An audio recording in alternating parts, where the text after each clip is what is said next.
Hey there, welcome back to another video. This time around, it is my review of the 1997 science fiction horror sequel, Alien Resurrection. Now, before I go any further sharing my thoughts on this film, I would like to give a special shout out to Phil for requesting this review, and I also want to apologize to Phil for the long delay when it comes to this video. I had a lot of stuff going on with work in terms of my work schedule increasing. I also wasn't feeling 100% fairly recently, so it kind of made some things just kind of get out of control when it comes to my schedule. But things are starting to even out, starting to feel better, and I hope this video is worth the wait. And I'm definitely gonna make it up for you in the near future, because I'm gonna get around to those other requests that you asked me about. And for anyone else who's still waiting on their requests, I'm gonna get to those as soon as I possibly can. And if there's another film, TV show, or topic that you would like to see me discuss in the future, feel free to donate to either my PayPal or to my Patreon. The link to both is in the video description down below, and I will try to get to those as soon as I possibly can. Now, Alien Resurrection is a very strange beast. It's a weird animal. It's one of those films where I can totally understand why some people really don't like it. I can see why other people enjoy it. And I'm really one of those people, though, that's closer to the middle on this movie. I don't hate the film, but I also don't like it. So it's firmly one of those below average movies for me. Like, it's almost a time waster and almost a good movie, but it just doesn't quite get there. It's too sloppy. It's too unfocused. It's just too uneven overall.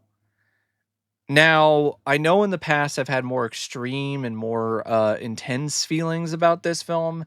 I don't feel that way about this movie anymore. And in all honesty, that's how I started out feeling about this film. First time I saw this on DVD, I was just kind of on it. Like, there were things that I liked about it, but I didn't like the movie overall. I just thought it was just kind of below average. Some cool scenes, some cool ideas, but it didn't all gel together. And every time that I watched it, I felt the same way until the last time I did a video on this movie. I guess I just was so pissed off about Alien 3 that this not being good, like, really upset me, because I was like, "Really? You had an opportunity to make up for that mistake, and you made more mistakes?" You ma like, what? And in some ways, that still does kind of upset me, but not in the same way, and not with the same vitriol, to be perfectly honest. There were moments, in this film when I was rewatching it where I was like, "You know what? That's kinda not that bad, and that's kind of fun."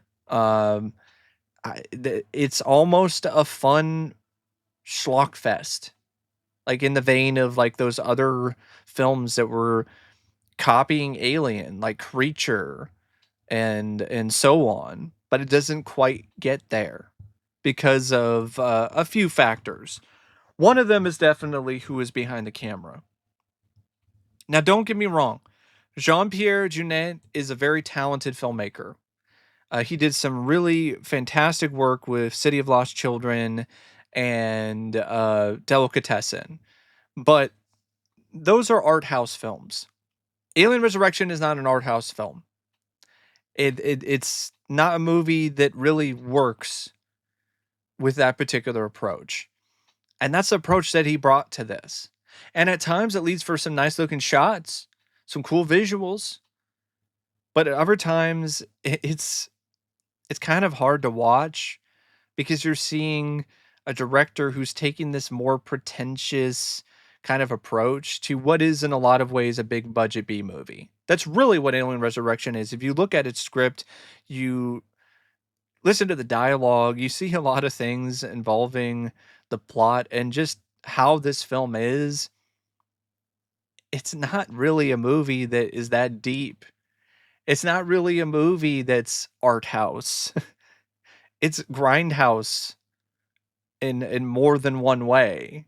And so when you take an art house approach for what should be a grindhouse movie, it leads to some really awkward moments.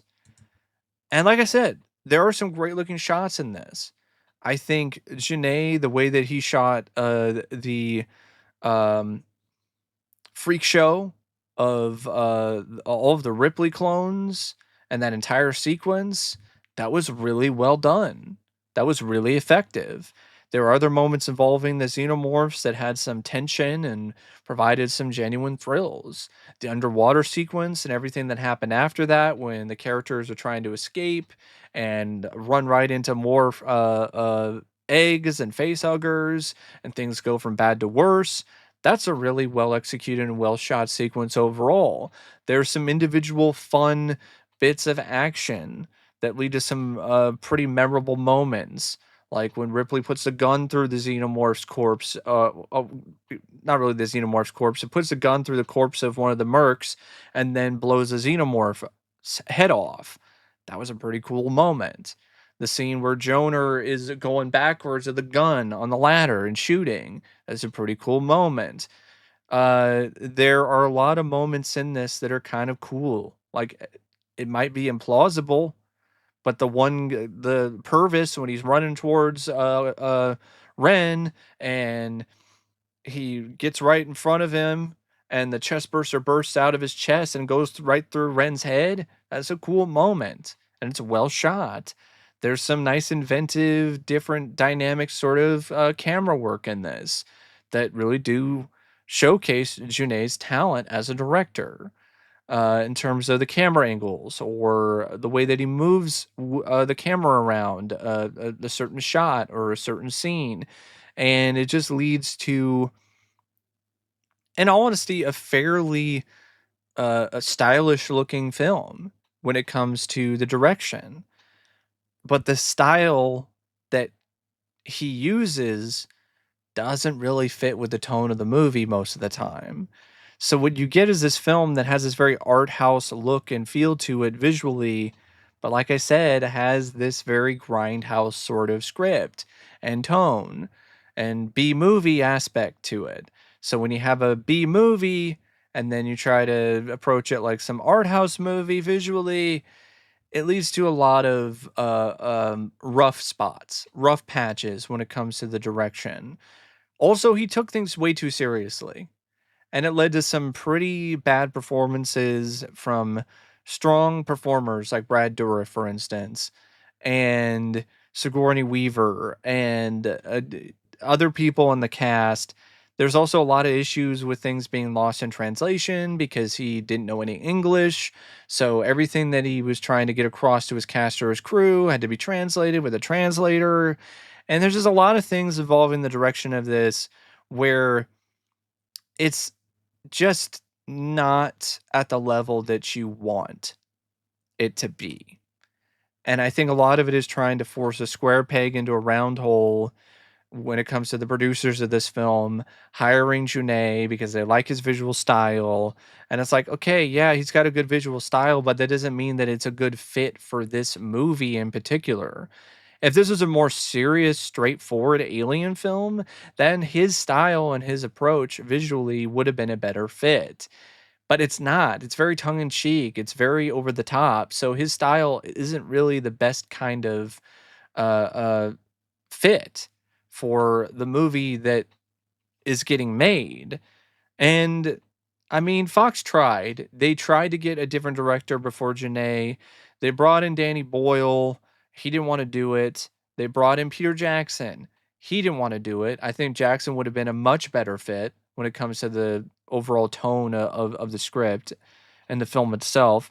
But, he didn't want to do any alien movies, and that's understandable, especially after Alien 3. And they then tried to get Bryan Singer, which I think that would have been a mistake, and I passed on it, which I think was definitely good because I think Singer would have been even worse than Junet.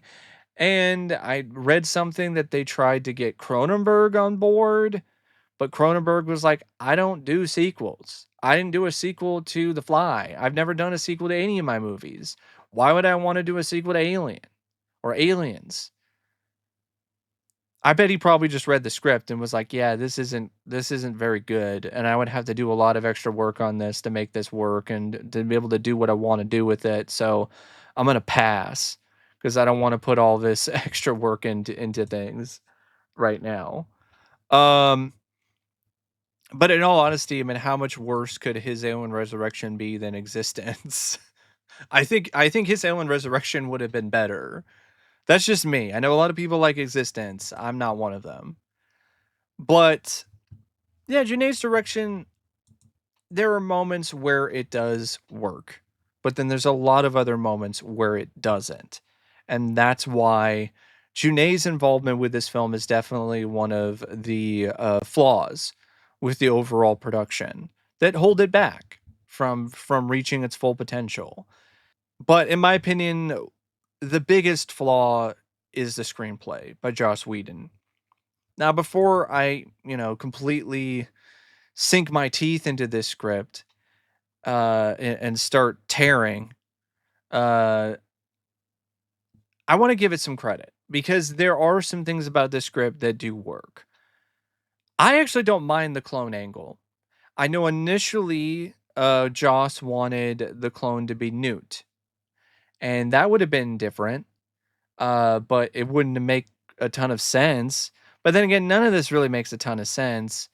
I mean, they cloned Ripley, and there still is somehow an alien queen in there. Like, okay, all right. I guess you can maybe look at it. Well, they took the blood sample like after she was impregnated, so I guess maybe. But why is it that almost fully developed at that point? Because wasn't the blood sample like early on?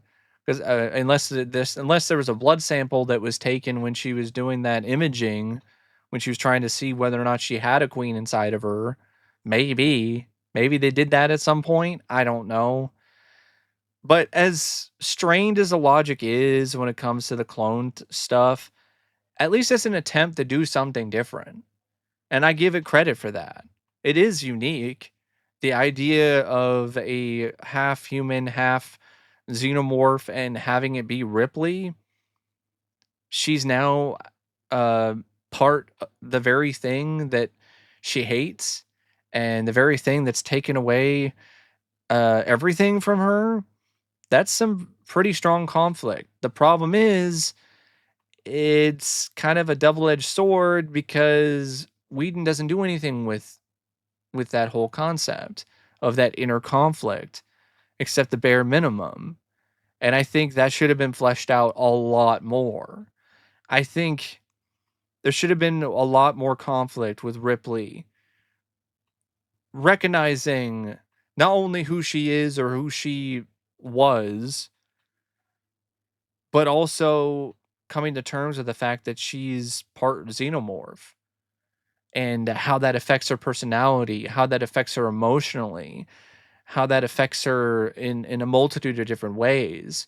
Maybe it's this kind of schizophrenic thing. Maybe she initially tries to kill herself, tries to take her own life again, like she tried to do in Alien 3 when she realized that she had a queen inside of her, but then she can't do it.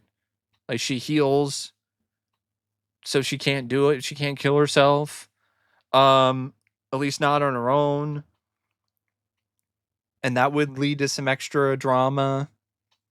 I think there was a huge missed opportunity with this particular aspect of the script in particular. Massive missed opportunity. Because the idea of Ripley, I know it's not really Ripley and it's a clone of Ripley, but this clone is going to have a lot of Ripley's memories and a lot of what made Ripley who she is. And they share the same DNA, but now they also have the DNA of the xenomorph, the beast itself. So like having that whole dynamic be thrown out there but never realized, that's disappointing. It really is. And another thing that I do like is that there's this dynamic between the clone Ripley and Cole that really connects the two together because they're both outcasts. They both want to be more human than they really are. And I like that as well. I like the idea of the mercs. on the Betty. I like the proto Serenity and Firefly vibes when it comes to this crew. I like the different types of personalities and the different characters that are a part of the crew. I think they should have been written better. I think some of them are weaker than others, and there's some in particular that just feel like nothing but useless cannon fodder. But the concept of the Mercs, I really do like. I love the sequence when the clone Ripley encounters the room full of all the failed clones. It's a freak show of the highest order. It's body horror at its finest. It's horrifying. It's honestly some of the most horrifying imagery in the entire franchise for me. Um, so I love that scene. I like some of the action bits, some of the moments, like when Ripley puts the gun through the corpse of Michael Wincott's character and pulls a trigger and blows the xenomorph's head off. I like the scene where Jonah is hanging upside down on a ladder and firing.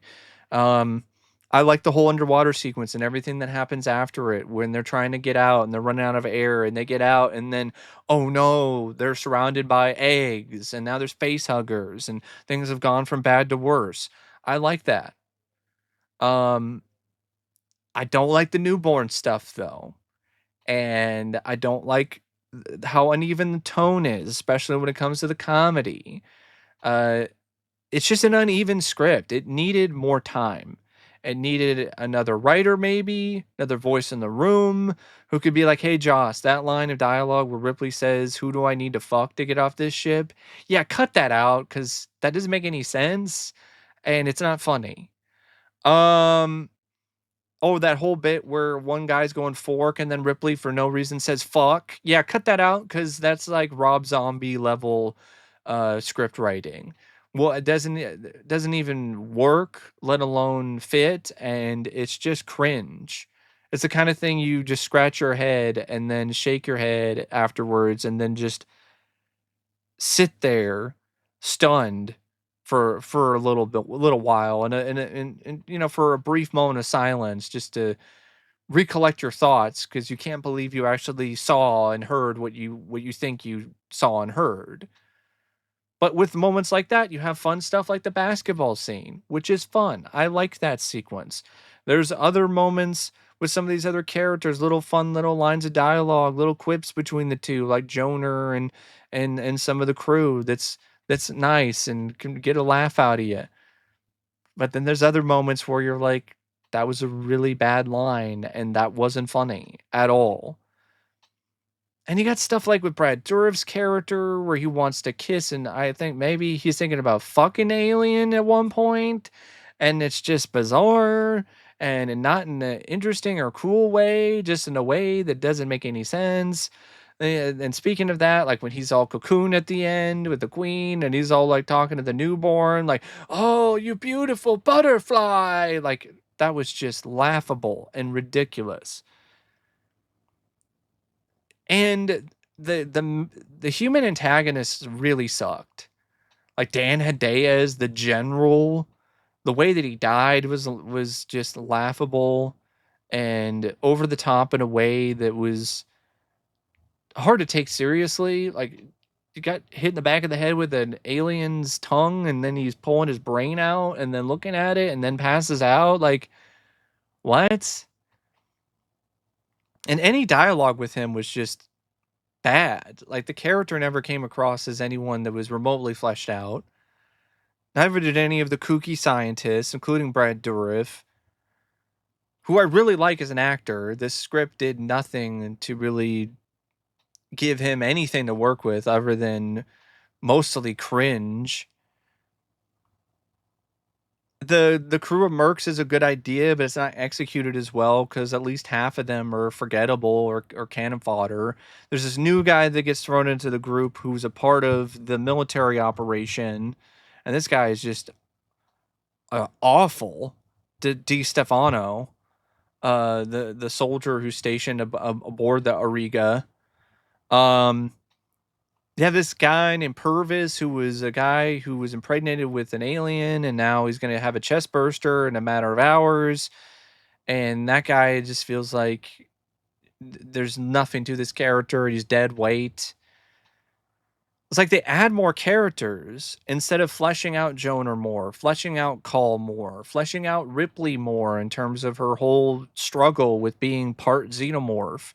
Instead, there's random moments where she just embraces it without any struggle, falls into the pit, and then gets carried by a xenomorph like it's a fucking scene from a romance movie. Was the xenomorph going to take her into a bedroom on the ship and they're going to fuck? Like, what? What is up with this undertone of xenomorphs, like of fucking humans or humans wanting to bang the xenomorphs? Is this a fetish of Joss Whedon's? Does he want to fuck a xenomorph? Is that what's going on here? The newborn in concept, maybe not the worst idea in execution. It's pathetic. Like the design of the newborn kills it. The whole concept I could get behind, but the design of the newborn that ADI did is pathetic. It looks doofy. It's as soon as you see it, you laugh. That's not what you want out of that. It's supposed to be horrifying. It's supposed to be like something out of a Cronenberg movie. But instead, what you get is this doofy looking thing. And you half expected to say, Mama! Like it's Toka Razor from Turtles 2. Like it is like it looks like it belongs in the Playmates universe with the turtles. It doesn't look like it belongs in an alien movie. So that's just not that was not good either. And that was such a huge part of the finale too, is the newborn. There were some interesting ideas of the alien queen having a human reproductive system, but then it gives birth to this doofy, silly looking newborn, and then it kills the alien queen, which is a slap to the face if you're a fan of the queen or you're a fan of Alien. But for every dumb moment like that with the xenomorphs, or something that's xenomorph related, there's some good stuff like the failed clone room. Like the one clone of Ripley that's like half alien with a xenomorph head and like human sharp teeth. That's a better looking design than the one that they went with for the newborn. Why don't you just swap the two? That would have been better. That was kind of genuinely spooky and freaky looking.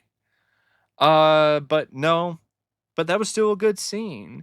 Uh, the moment wherein the xenomorphs use their intelligence and escape from their cage, I thought that was really great. Killed one of their own, used the acid to get out of there, and then were smart enough to press a button to freeze one of the guys with the liquid nitrogen. That's a nice touch. Show the xenomorphs using their intelligence. And I didn't mind the whole set up a trap thing with the underwater thing and then have the eggs on the outside. I like that too. So there's things that, with the xenomorphs that work, that are cool, that put them in a good light. But then there's other things that do the opposite.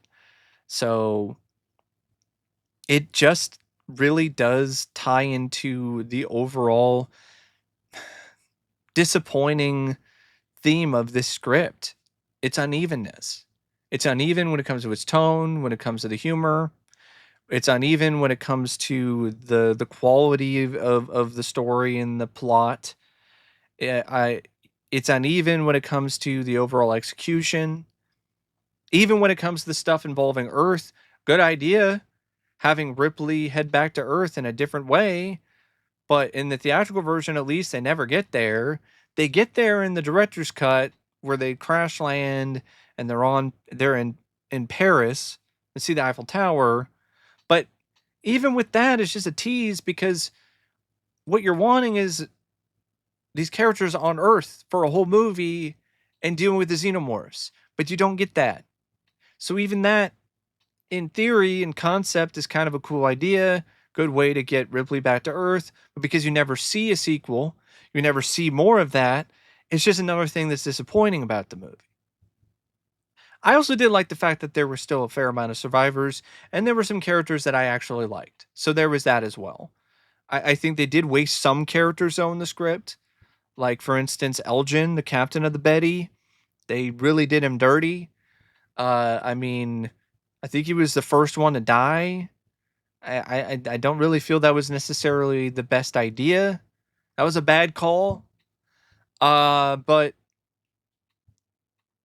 I still feel that the two remaining members of the Betty that are alive, Joner and uh, Dom, they're likable enough that it was fine. So then you had Clone Ripley and Call, so that worked for me. That was your group of survivors. Um, so it left things off on a somewhat positive note for me personally. Um, even with all of the script's flaws and all of its issues. So, yeah, it's not a great script, but it's not the worst script either. Like I do think that there's some interesting ideas, there's some good here. There's some good elements in this script, but it doesn't come all together. It really does not. In a lot of ways it ironically is like one of those failed clones. Yeah, it's all misshapen and it doesn't look right and it ultimately doesn't really survive. Like it's a failed experiment. That's a really good way to sum up this screenplay. It really is in a lot of ways a failed experiment. An interesting experiment, but a failed one nonetheless. Now, the cast, I think for what they had to work with, I think they do a pretty decent job. Sigourney Weaver, she did not deliver an $11 million performance in this, but there were some moments where she was having fun with it, and I had some fun with her performance. But then there's other moments where like she really wasn't giving her all, and you could really tell. And there were other moments where she was trying too hard and hamming it up a little too much, which was kind of hard to watch. But there are some great bits, like her acting when she sees the room of clones and specifically sees the clone that's still alive, but in an immense amount of pain and misery, and then burns it with a flamethrower. That was some really good acting by Sigourney. There are some other moments between her and Winona Ryder that I liked.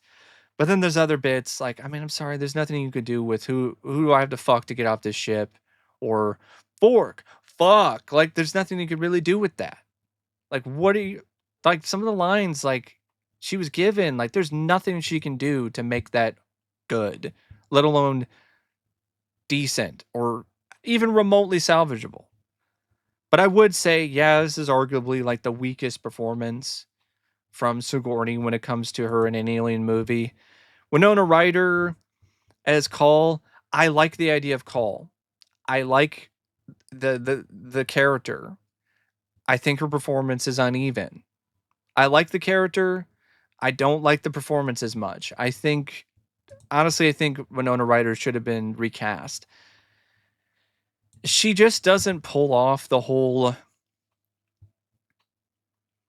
uncanny valley android sort of thing well enough. And there are moments with her line delivery where it's very forced and she's really showing her cracks when it comes to her ability as an actress. And there are some moments between her and Sigourney that click, but then there's other moments with the other cast members that really don't. And so it's just one of those performances that is the epitome of a mixed bag for me, kind of similar to her performance in Bram Stoker's Dracula. I love that movie, but her performance is very much kind of a mixed bag in that film. The rest of the cast, Dominique Pinon is as Dom, he was okay. Ron Perlman I liked a lot as Joner. A lot of charm, personality, just a fun performance. You could tell that Perlman was having a good time with the role. Um, Gary Dourdan as Gary Christie, who I like to call Millie Vanilli. Like, yeah, girl, you know it's true. This guy's a shitty actor. Like he's probably about as good at acting as one of the members of Milli Vanilli, or both of them combined. Just not a very good performance. I like the fact the guy's got two guns. I like the concept of the guy. You know what? I honestly wish they cast Mario Van Peebles. He could have done his whole Jamaican accent that he did in Jaws of Revenge, and honestly, I would have been okay with it because Mario Van Peebles actually has a screen presence. This guy doesn't have that. Michael Wincott, it was nice to see him. I like Michael Wincott. I think he's a very underrated actor, but he's completely wasted in this. He's the captain of the ship, has a couple moments, and then gets killed by an alien. He gets pulled through a floor grate and gets taken out by a xenomorph. I think he should have been used more. I think he should have been one of the survivors at the end. Honestly, I would have traded him for Dom. I mean, Gary Dourdan's character lasts longer than Michael Wincott does. So does Sabra, played by Kim Flowers, who's the love interest of Elgin. But this woman, like, has no personality. But at the same time, this actress is giving nothing. This character has nothing other than the fact that she's banging Michael Wincott. That's it. There's nothing to this character otherwise. Dan Hedaya. I like Dan Hedaya, but he was miscast in this. He sticks out like a sore thumb. And I'm not just talking about his shoulder hair or apparently his whole body hair, because apparently in the theatrical cut, he was shirtless and it was so uh, unsettling and he was so hairy that people laughed out of awkwardness in the theater because he bolts upright and he's completely shirtless and and Hedaya, he's a very hairy guy, and so imagine seeing that on the big screen. Even watching the Blu-ray version, like with the shirt on, it's still terrifying. Like he's a werewolf. um, but I like Dan Hedaya, but he can't really do a whole lot with this dialogue and this character.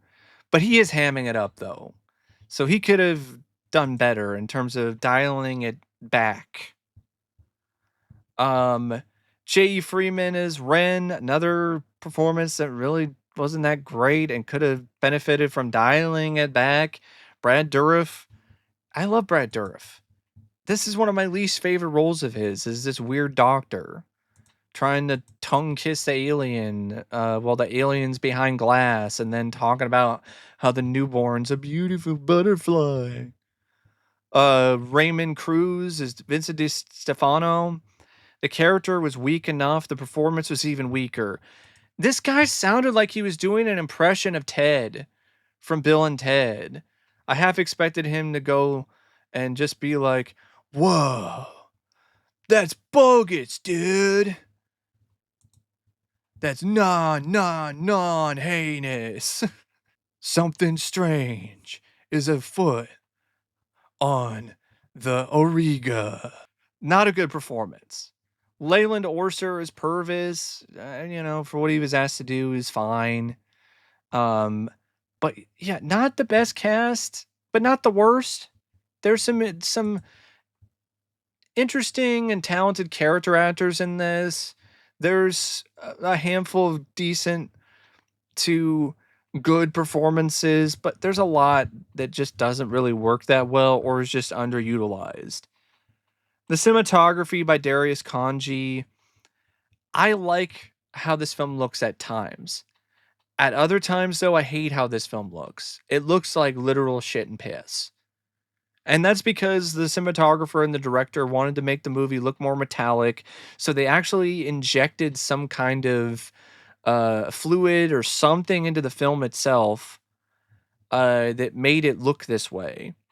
And at times, it does give the film this very surreal, unique kind of look to it. And it works when it comes to some scenes of the xenomorphs, or when they injected some metallic blue tints in the underwater sequences. But it doesn't work when it comes to stuff like the Alien Queen and the Newborn or some of the other scenes, because it does. It looks like shit and piss. You do not want your film to look like shit and piss. Period. You don't even want it to even look remotely close to looking like shit and piss. And sadly, that's what this film looks like honestly on more than one occasion. And that comes down to the cinematography and the direction and how the two mesh together. The editing by Hervé Schneid, it's not spectacular, it's not stellar, it's just serviceable. There are some moments when it comes to the action when it works, it adds a extra little bit of a rush. There's other moments though where it's leaving a lot to be desired, um, and is a little bit too off, uneven, which is like I said, that really is the running theme for this entire movie, not just the script for the majority of the film. Uneven, just can't get it right consistently. The music by John Frizzle, I liked the score. He spent a long time on it, and his work, in my opinion, shows. He put a lot of hard work into it. It's actually one of the more atmospheric and different sounding scores of the Alien series. But I think it works for this film because this film is one of the more different films in the series. It's very out there anyway. So it kind of fits that it has this out there score that really sounds like it's from the outer reaches of space. Um, it's at its best, definitely, though, during the opening credits. And a few moments during some of the action scenes or some of the scenes involving the xenomorphs. Speaking of the xenomorphs, the effects by ADI, Tom Woodruff, and Alec Gillis. Uh, the xenomorph scenes, good. The alien queen, you could tell that they had to do some last minute shit because they couldn't find the whole puppets. They had to cobble something together, and it doesn't really look that impressive. It doesn't help that they repainted it. Now it's like shit brown, so or the film looks like it was covered in shit, or it's a combination of both. So that doesn't really do that effect any favors. The newborn, I know the original version had male and female genitalia on it. That doesn't really make it any better. The worst offender is just the overall design of it. It's like stocky and pudgy looking. It's got like a giant belly on it, like it's a fat piece of shit. And then it's got this fucking weird head sculpt that makes it look like some bastard, just awful, diseased stepchild of Pumpkinhead. Like it's just, it's not a good design. It really is not, and it's not a good movie. Like it's got good things, it's got some good ideas, but it just doesn't coalesce together in the end into something that's relatively satisfying, let alone genuinely spectacular. It's flawed, it doesn't work, and it's just one of those movies where it is very firmly below average, but it honestly could have been a lot worse. I really feel that way. Um, but that's just my opinion, just my thoughts on Alien Resurrection. And until next time, I'll see you later. See ya.